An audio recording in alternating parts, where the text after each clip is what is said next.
My name is Jason, and I never imagined I would find myself recounting a tale like this.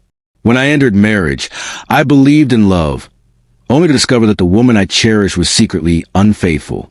When I confronted her, instead of expressing remorse or offering an apology, she attempted to destroy me. Claire and I had been married for several years. She was undeniably beautiful, and I had fallen for her charm. Our marriage appeared strong, marked by a shared love for our child, who meant the world to both of us. Yes, we had our disagreements, but nothing seemed out of the ordinary. I overlooked numerous red flags, brushing them aside, unwilling to confront the possibility that something was amiss. From the onset of our relationship, Claire often dismissed my opinions. She would interrupt me as if my words held no value. This blatant sign of disrespect should have been a wake-up call, yet I chose to ignore it. The secrecy came next. Her phone, which she previously left unattended, suddenly became an extension of her hand. She would turn the screen away and take calls in private. Whenever I inquired about who was calling, she would provide vague responses like just a friend. The more I sought to connect with her, the more she withdrew. As time passed, Claire began to spend more nights out late, occasionally not coming home at all. Her excuses became increasingly flimsy and nothing added up. Growing up in a single-parent household, I had promised myself that I would never let my child experience the same fate. I didn't want my son to wake up one day and realize his parents were at odds. Thus, I refrained from acting too strictly with Claire, hoping for an improvement that never came. If anything, the situation deteriorated. I started to feel like I was just another piece of furniture in our home, easily dismissed by her. One night, she left her phone on the couch while she hurried to the bedroom. Although the phone was locked, a flirty text from an unknown number briefly flashed on the screen. My instincts kicked in. I knew I needed to uncover the truth, but I couldn't follow her around all day. Balancing work responsibilities and my gut feeling, I decided to hire a private investigator, a recommendation from a friend who had beneficial results with one in the past. The investigator wasted no time gathering evidence, documenting Claire's whereabouts, the duration of her outings, and who she met. He meticulously built a pattern to reveal her secret life, capturing photos and videos of suspicious activities. Meanwhile, I had to maintain a facade of normalcy, lying next to her each night, knowing there was a possibility she had just returned from another man's embrace. The waiting was excruciating. One evening, I met with the investigator, who handed me a folder. As I opened it, I realized my life would never be the same. Claire wasn't merely cheating. She was involved with multiple men, some of whom held significant social status. This was beyond a momentary lapse in judgment. She was entangled with these men, meeting them in hotels and private residences. The videos depicted intimate moments in cars, dimly lit lounges, and hotel lobbies. My mind raced with questions. What was she gaining from this? Money? Status? Some twisted thrill? I had worked tirelessly to provide for our family, ensuring our home was stable and comfortable. Yet, it hadn't been enough for her. The woman I thought I knew, the one I loved and built a life with, seemed to have vanished. That night, as I sat in the living room waiting for Claire to return, my heart raced with disbelief over what I'd uncovered. I had undeniable proof of her infidelity, and I needed her to confess. When she finally walked in, I stood up, my voice calm yet firm. "Claire, we need to talk." Her eyes flickered as I revealed that I knew about her affairs, secrets that were no longer concealed.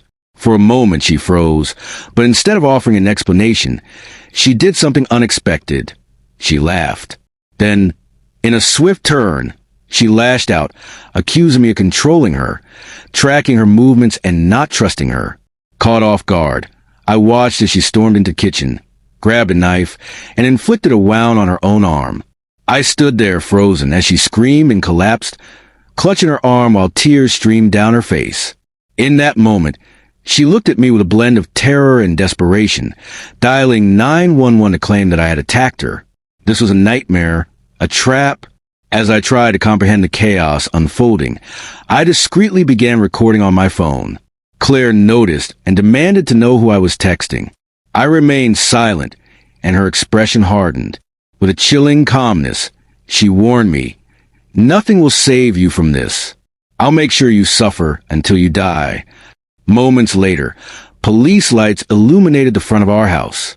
Officers stormed in, guns drawn, ordering me to put my hands where they could see them. Claire, sobbing in the corner, pointed at me, claiming that I had lost control. I tried to defend myself, but it was futile. I was a man facing accusations from an injured woman. Regardless of the truth, I was perceived as a monster. Handcuffed and taken to the station, the reality of the situation began to sink in. Claire had orchestrated this entire scenario. The affair, the accusations, the injuries. Everything was a calculated maneuver. However, I couldn't bring myself to expose her, knowing that the fallout could land her in jail. The next day, I was still at the station, awaiting interrogation when my lawyer arrived with divorce papers. Claire was not just attempting to ruin my reputation. She wanted everything, our home assets, and full custody of our child. It was all happening too quickly.